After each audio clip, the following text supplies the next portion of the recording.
conspiracy theory. That's just the reality. There are individuals in the New York State Senate, the New York State Assembly, and I'm not just talking about Joe Bruno or Sheldon Silver, but rank and file members that many people may not even know their names. They're using their position of public benefit for their private benefit, their public trust for their private benefit.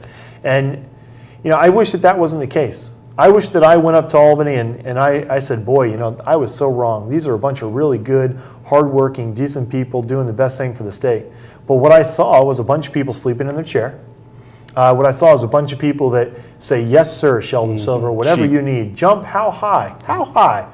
That hoop or this hoop? Which one do you want me to jump through? And whether it be the Republicans at that time that were jumping through hoops for Joe Bruno, who sold out his soul in the Republican Party to the unions and to the special interest groups in New York State, or whether it be Sheldon Silver, who's an entirely despicable individual, who sold himself out to the trial attorneys and all the dirty, rotten special interests in the state. I wish I went up there and said, boy, Greg, you were so wrong. These are quality people. They're fighting every day for the goodness of this state and this country, but they're not. And I could have sat in that chair. I could have sat in that chair after getting elected and said, what, I'm just going to send out mailers, positive mailers, reminding everybody to get their prostate checked, reminding everybody when it's breast cancer awareness, reminding everybody that this summer, make sure you go to the concert series in the park. Yeah, absolutely. And I could have avoided tackling any tough issues, but my heart wouldn't buy it. And if I did that, I wouldn't have been able to wake up every morning. And what do you find so hard for people to understand this? I mean, does it take a calamity to? That's what we're in right now. Right now, thank God, the people for the first time in a long time are awake.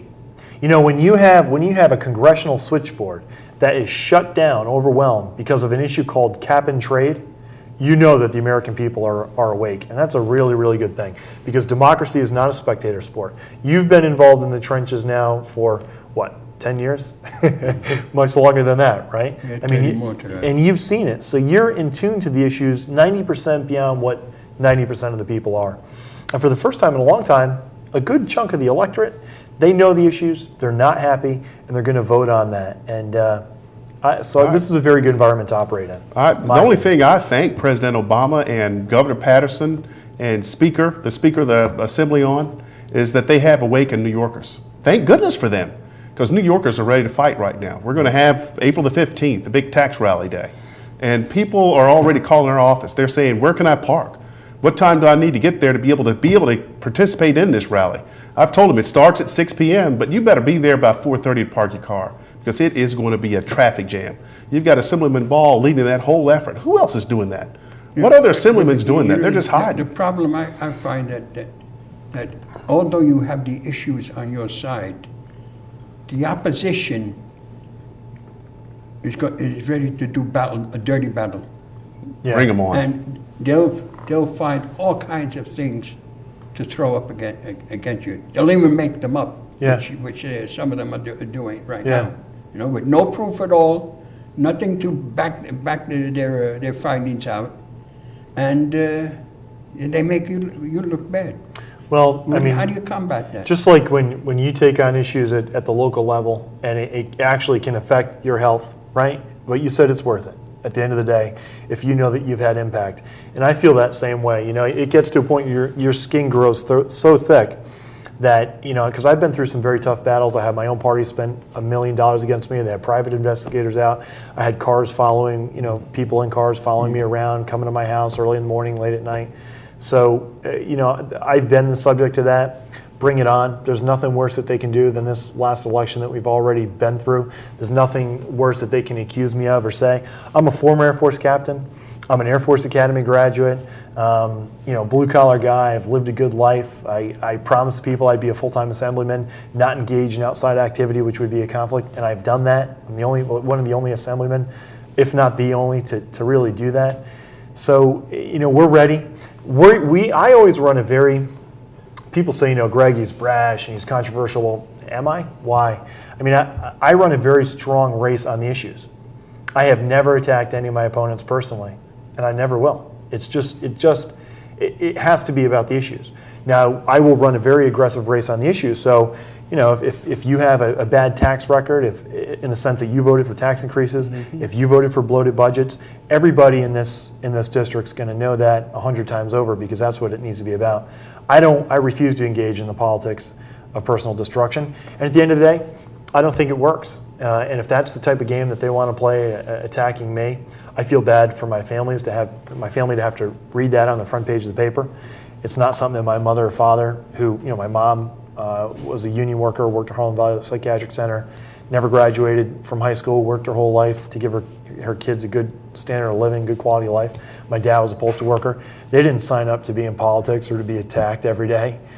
So I feel bad for them. But as far as me, my skin is thicker than this table. But don't you think, as that type of being that type of person, do you have an obligation to the people to expose those who are part of the problem, that you feel are part of the problem? Do you have an obligation to the people to expose? Because I've ran into politicians that say, "Well, I can't talk about my."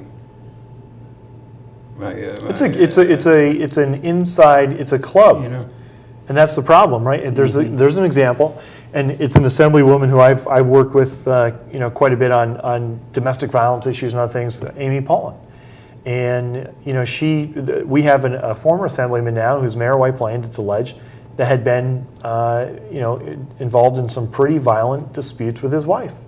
And the more and more it comes out. Now, if that was somebody of the other party, because they're in the same party, the whole Democratic delegation in Westchester County would be asking for that Republican's resignation. Mm-hmm. But he's a Democrat, so they don't even talk about it.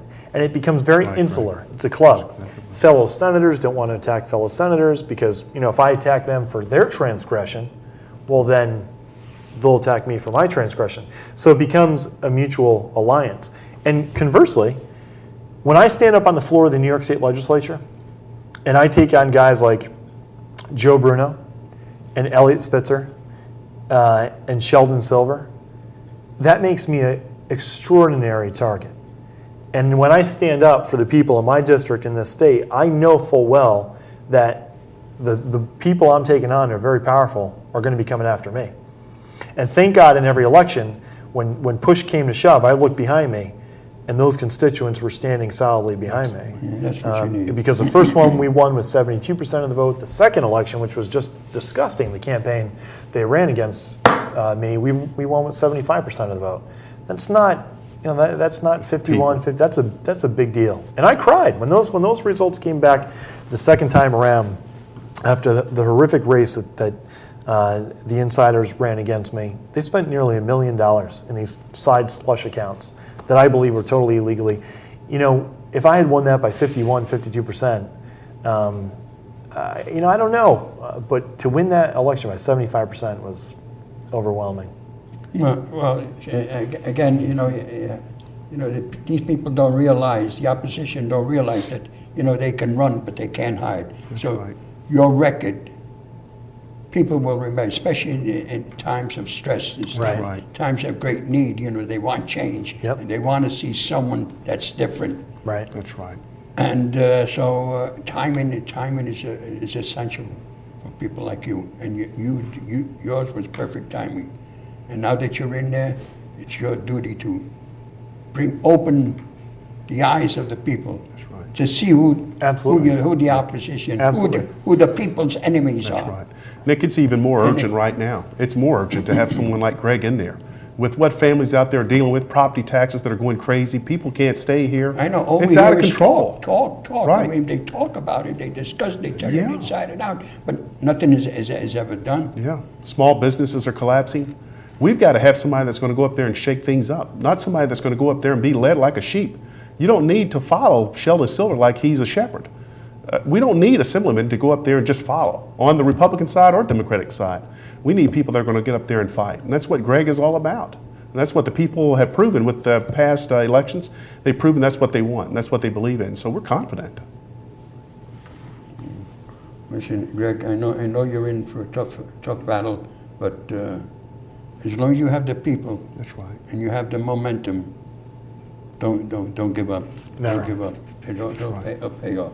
Absolutely. Now I know you've been a strong advocate of illegal immigration, and because of your stance against illegal immigration, there are those who said that Greg Ball is an upstart and is anti-immigration.